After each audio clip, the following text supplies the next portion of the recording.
भव्य समागम का हिस्सा बनने का अवसर मिला, यहाँ आने का अवसर मिला। आप सबके बीच ये प्रेम वाले भाव, ये परमात्मा के प्रति श्रद्धा वाले, भक्ति वाले भाव देखने का अवसर मिला। और कुछ रोज़ पहले ही ध्यान बना कि समागम संडे का यहाँ पहुंचकर आप सबके बीच में किया जाए। और सारे ही महापुरुषों ने जो योगदान दिया है, जो चंद दिनों में ही इतना विशाल रूप, इतने आयोजन, चाहे वो महात्मा किसी भी रूप में सेवाएं निभा रहे, सेवा दल के भाई बहन या फिर अन्य महात्मा जो डिपार्टमेंट्स के साथ भी लग के जिन्होंने कोऑर्डिनेशन की, तो ये आप सबकी सेवा इस रूप में सबने मिलकर जो निभाई, तो ये उसी का परिणाम है कि आज इतना विशाल मानव परिवार यहाँ इतने सुंदर रूप से, सुंदर भावों के साथ सजा हुआ है। पटना शहर की बात करते हैं, सुना कि जो इसका पौराणिक नाम पाटलिपुत्र, और कैसे कितना समर्थ इतिहास कहा गया, कितने ऐसे व्यक्तित्व यहाँ हुए जिनको जब बचपन में स्कूल में पढ़ रहे थे तो वो नाम भी सुने, चाहे वो चाणक्य का नाम हुआ, चाहे सम्राट अशोक का नाम हुआ, चाहे फिर जब गणित की बात आती है तो आर्यभट्ट का नाम भी यहाँ से जुड़ा हुआ। और पता चलता है कि कितनी ही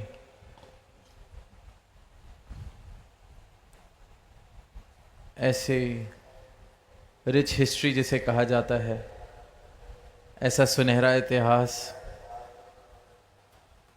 और फिर वहीं वहाँ आध्यात्मिक पहलू भी इतिहास का सुना, जैनिज़्म, बुद्धिज़्म, सिखिज़्म, सबका कहीं ना कहीं कोई ना कोई तार जुड़ी हुई इस जगह से। और फिर जब ग्राउंड पर पहुंचना हुआ तो देखा कि बिल्कुल गंगा के तट पर ये समागम सजा हुआ है, ये पंडाल सजा हुआ है। आँखों से जब देखते हैं, दुनियावी आँखों से, तो भी कितना सुनहरा नज़ारा कि गंगा बह रही हो और ये तट पर समागम संत इकट्ठे हुए हैं। तो इतना सुंदर नज़ारा, और उसको और खूबसूरत आप सबकी मौजूदगी ने, आप सबके भावों ने, क्योंकि ये भाव हैं सच्चाई वाले, ये भाव हैं भक्ति वाले, ये मौजूदगी है परमात्मा के यशोगान के लिए। ये मौजूदगी जो हुई है, ये हाज़िरी जो बनी है, ये आवाज़ देने के लिए इस मानव परिवार को, सारे संसार को, कि परमात्मा को पाया जा सकता है, भ्रमों से निजात पाई जा सकती है, दीवारें घेरी जा सकती हैं, एक सुंदर परिवार, ये सारा संसार बन सकता है। इन भावों के साथ आप सब पहुँचे हैं, तो इसलिए ये मौजूदगी मुबारक है। गंगा की तरफ ध्यान जब गया कि हम इस तट पर बैठकर यहाँ समागम कर रहे हैं और बीच में नदी बह रही है और दूसरी ओर दूसरा किनारा, दूसरा छोर, तो यही भाव आए कि जैसे जन्म है वह एक छोर है और मृत्यु है वो दूसरा छोर है, और जो बीच में बह रहा है जैसे यहाँ गंगा बह रही है, तो जन्म और मृत्यु इन दो छोरों के बीच में, इन दो तटों के बीच में जो बह रहा है वो जीवन है। वो जीवन जो हम सबको अवसर मिला है जीने का। जन्म लिया तो जाहिर सी बात है मृत्यु भी एक दिन आएगी, क्योंकि अगर एक नदी को देखते हैं जिसका एक किनारा है तो दूसरा किनारा तो होना लाजमी है, वरना नदी हो नहीं सकती। नदी है ही वो जिसके दो किनारे हैं। इसी प्रकार जीवन भी वही है जिसके ये दो तट, दो किनारे, जन्म और मृत्यु। अक्सर हम कहते हैं कि जन्म शुरुआत है, मृत्यु अंत है, पर सही ठीक ठीक आंखें खोलकर अगर देखेंगे तो जैसे नदी के भी दोनों तट बराबर साथ ही चलते हैं, ये जन्म और मृत्यु भी साथ चल रही है। एक एक पल में एक एक श्वास हम जो ले रहे हैं, ये जीवन उतना ही कम होता जा रहा है। ये शुरुआत और अंत नहीं, ये साथ साथ ही चल रही है। जन्म है तो मृत्यु ने होना है। एक एक दिन इंसान ये जो यात्रा कर रहा है,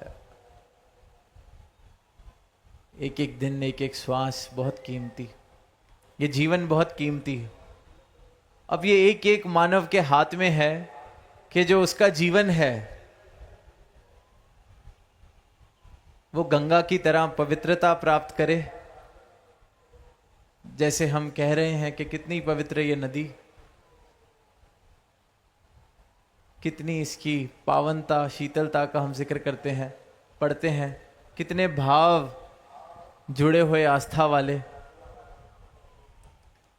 गंगा नदी का पानी किस प्रकार देखते हैं दुनिया में, क्या अहमियत दुनिया देती है। और वहीं दो किनारे तो एक गंदे नाले के भी होते हैं, जहां नाला बह रहा हो वहां भी दो तट हैं।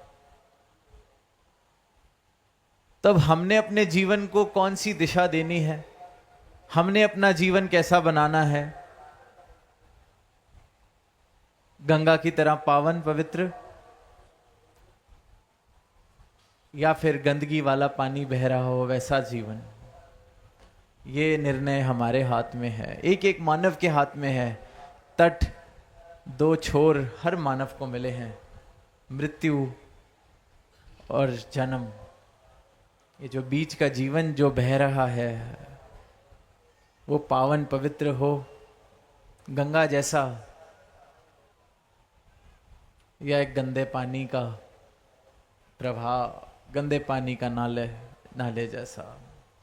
जीवन हो तो क्या प्रेम बहे उस जीवन में।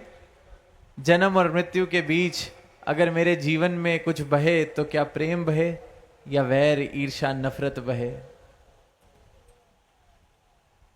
विशालता वाले भाव बहें या संकीर्णता वाले भाव बहें। क्या मेरा जीवन, मेरे जीवन की ये जो नदी है, ये भ्रमों से भरी हो, या इस ब्रह्म के परिचय से। क्या ये शिकवों से भरी हो या शुक्राने से। क्या ये अज्ञानता के अंधकार से भरा हो जीवन, या फिर इस परमात्मा की रोशनी से रोशन हो। जन्म मिला है, मृत्यु आएगी, ये बीच का सफर, ये जो है जीवन जिसे कहा जा रहा है, इसकी कैसी दशा रहनी है, ये निर्णय मेरे हाथ में है।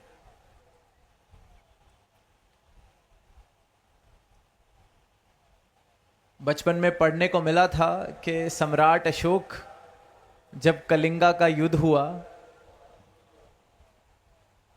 उन दृश्य को देख के, इतनी हिंसा को देख के, इतना नुकसान देख के, इतनी पीड़ा देख के, कहते हैं उन्होंने उसके बाद शस्त्र ढाल दिए उनको कोई जीवन में ऐसी प्राप्ति हुई कि फिर भगवान बुद्ध की शिक्षाओं के साथ उन्होंने अपना मेल बना लिया। अहिंसा